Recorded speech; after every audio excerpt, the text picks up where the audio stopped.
Ya, Bismillahirrahmanirrahim. Assalamualaikum warahmatullahi wabarakatuh. Selamat pagi. Kami dari kelompok 13 akan mempresentasikan modul APSI yang ke-13 yang berjudul menyempurnakan model desain kelas. Pertama-tama perkenalan diri dulu. Saya Rizal Farasid Ridwana. Nama saya Aditya Permadi. Nama saya Daniel Julius. Nama saya Muhammad Aldi Nugraha. Nah, jadi kami dari kelas S4202, kita langsung aja mulai presentasinya. Next. Jadi tujuan dari modul ini adalah pertama memperbaiki atribut model domain, yang kedua memperbaiki hubungan model domain, yang ketiga memperbaiki metode model domain, yang keempat deklarasikan konstruktor dari model domain, yang kelima beranotasi perilaku metode, dan yang keenam membuat komponen dengan antarmuka. Dan seperti ini bisa dilihat peta prosesnya seperti pada gambar. Lalu kita masuk ke memperbaiki atribut model domain. Atribut menyempurnakan mencakup hal-hal berikut. Yang pertama itu ada menyempurnakan metadata atribut. Yang kedua memilih tipe data yang sesuai. Yang ketiga membuat atribut turunan. Dan yang terakhir menerapkan enkapsulasi. Lalu kita masuk ke menyempurnakan metadata atribut. Jadi deklarasi atribut dalam diagram kelas UML itu mencakup nama, visibilitas, tipe, beragam, nilai awal, dan batas. Ya, batas, kayak batas gitulah. Nah, seperti ini contohnya untuk menyempurnakan metadata atribut. Kayak di situ ada sintaknya, lalu dibuat ke dalam bentuk tabel. Seperti itu, tabel relasi.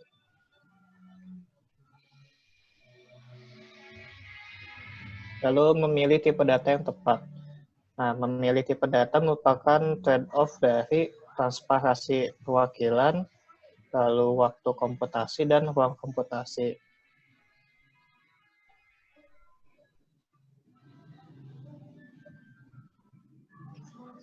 Dan di sini ada memilih tipe data yang tepat untuk atribut nomor telepon.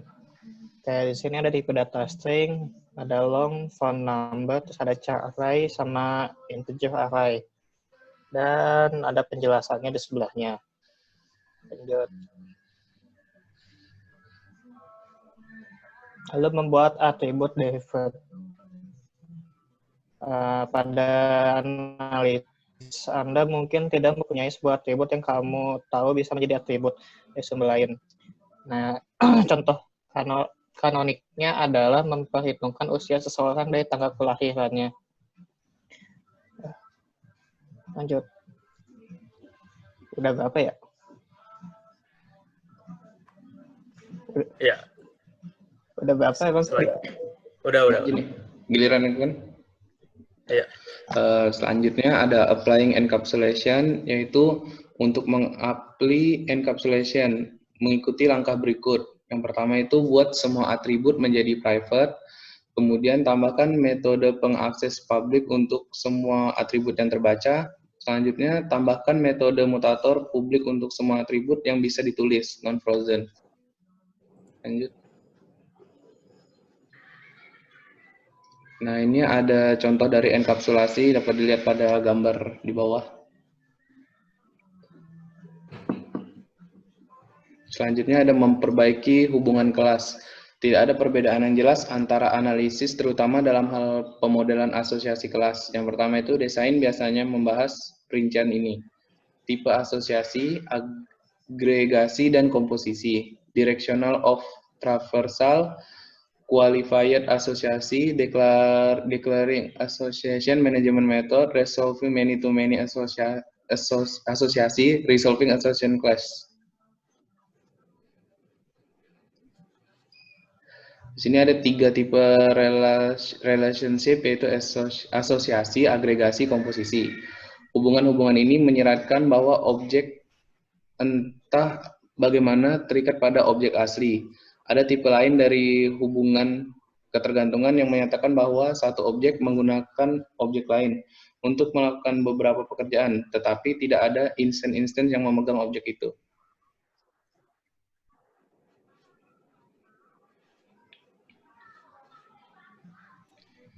Asosiasi, yaitu hubungan semantik antara dua atau lebih pengklasifikasi yang menentukan koneksi di antara instance mereka. Dapat dilihat pada gambar. Agregasi, yaitu suatu bentuk khusus dari asosiasi yang menentukan hubungan seluruh atau bagian antara agregat dan bagian komponen. Selanjutnya komposisi, yaitu suatu bentuk agregasi yang mengharuskan turunan bagian dimasukkan dalam paling banyak satu komposit pada satu waktu, dan bahwa objek komposit bertanggung jawab atas pembuatan dan penghancuran bagian-bagian.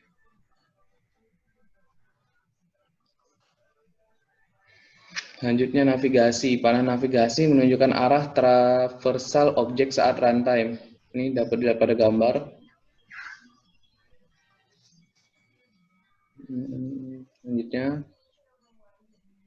navigasi. Terkadang dalam analisis Anda tidak tahu ke arah mana perangkat lunak akan perlu untuk menavigasi asosiasi. Masalah ini harus diselesaikan dalam desain. Contohnya di gambar itu ada dua.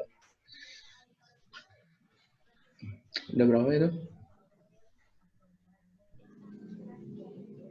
Udah berapa itu? Giliran siapa? Udah. Udah 10 lebih ya. Udah. Ya. Selanjutnya akan saya lanjutkan asosiasi yang berkualitas. Dalam asosiasi satu ke banyak atau banyak ke banyak sering berguna untuk memodelkan bagaimana sistem akan mengakses satu elemen dalam asosiasi. Contohnya dapat dilihat di gambar berikut ini. Kemudian ada metode hubungan. Metode asosiasi memungkinkan klien untuk mengakses dan mengubah objek terkait. Ada 3 kasus, satu ke satu, satu ke banyak, dan banyak ke banyak. Hubungan satu ke satu memerlukan variabel instance tunggal, seperti di gambar berikut ini.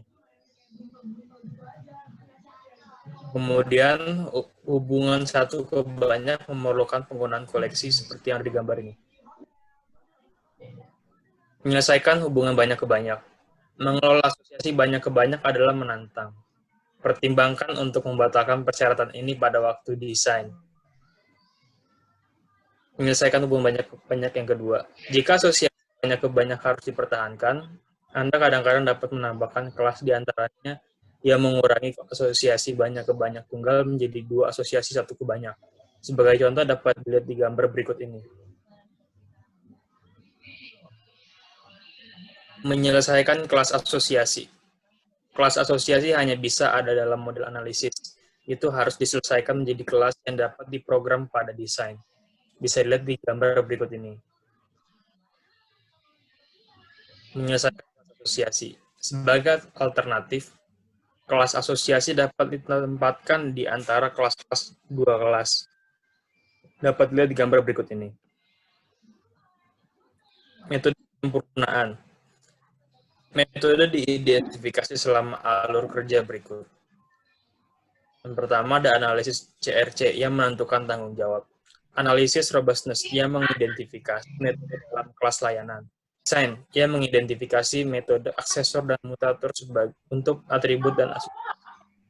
Jenis metode lainnya ada manajemen objek, pengujian unit, dan pemulihan operasi terbaik dan gratis. Selanjutnya akan dilanjutkan oleh teman saya. Di sini metode penyempurnaan dengan sintaksis sebagai berikut. Dan gambarnya dapat dilihat.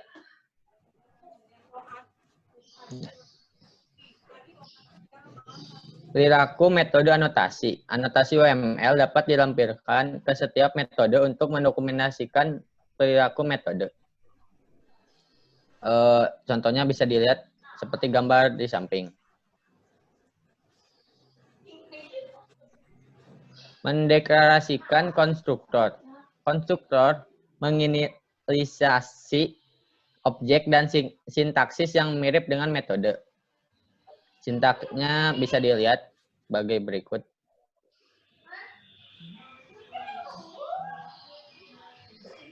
Meninjau kopling. Idealnya, model Anda harus memiliki kopling terendah sambil mempertahankan FRS dan NFRS. Next. Dan meninjau kohesi, idealnya model Anda harus memiliki kohesi tertinggi. Gambar kohesinya dapat dilihat di gambar di samping. Membuat komponen dengan antarmuka. Kelas dapat dikelompokkan ke dalam komponen yang kohesif dengan antarmuka yang disediakan dan diperlukan dengan baik.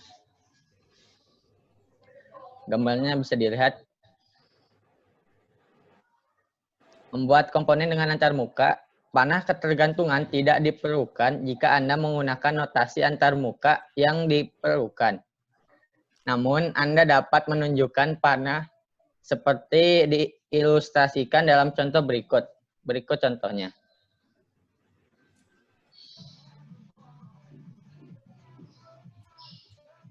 Ringkasan dari modul 13 ini, selama alur kerja desain, Anda harus memperbaiki model domain untuk mencerminkan paradigma implementasi. Yang kedua, model ini menjelaskan cara memperbaiki fitur-fitur model domain berikut. Atribut, hubungan, metode, konstruktor, dan perilaku metode. Yang ketiga, kelas-kelas harus ditinjau untuk memastikan bahwa mereka mempertahankan kohesi tinggi dan kopling rendah. Dan yang terakhir, kelas dapat dikelompokkan menjadi komponen kohesif dengan antarmuka yang terdefinisi dengan baik.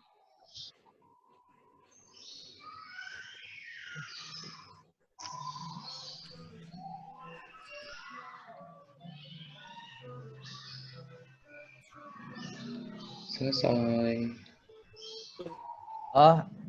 Mungkin cukup sekian presentasi dari kelompok 1. Wabillahi taufiq wal hidayah. Assalamualaikum warahmatullahi wabarakatuh. Bentar. Gas. Nah, ini kita masuk ke sesi pertanyaan ya.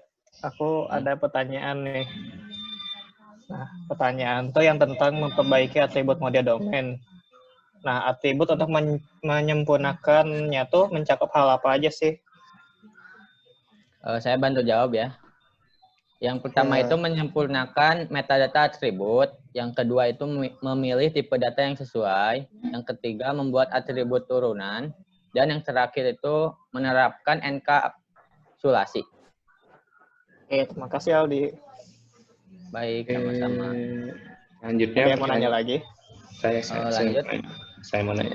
Lanjut pertanyaan dari saya yaitu tadi kan di slide berapa gitu tuh ada disebutkan deklarasi atribut mencakup apa aja. Nah, jadi tuh pertanyaan itu deklarasi atribut itu tuh mencakup apa aja gitu. Kan ada 5 atau 6 poin gitu.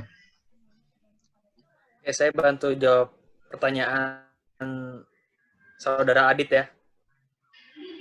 Yang pertama, dari deklarasi atribut itu mencakup yang pertama ada nama, kemudian ada visibilitas, jenis, multiplisitas, nilai awal, dan kendala. Oke, terima kasih Daniel. Selanjutnya ada yang bertanya lagi? Saya ada, dilanjut saya ya. Ya, boleh. Saya mau bertanya, ada berapa tipe dari relationship? Kalau izin menjawab, kalau tipe relationship itu ada 3. Dan pertama itu asosiasi, agregasi, sama komposisi. Oke, terima kasih Adit.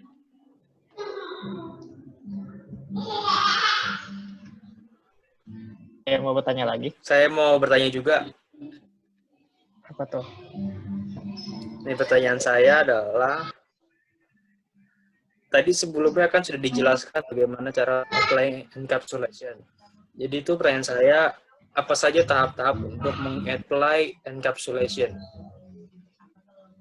Aku mau jawab ya. Jadi Silakan. untuk meng-apply enkapsulasi itu pertama tuh kita harus membuat semua atribut menjadi private dulu. Lalu yang kedua menambahkan metode publik untuk semua atribut yang terbaca.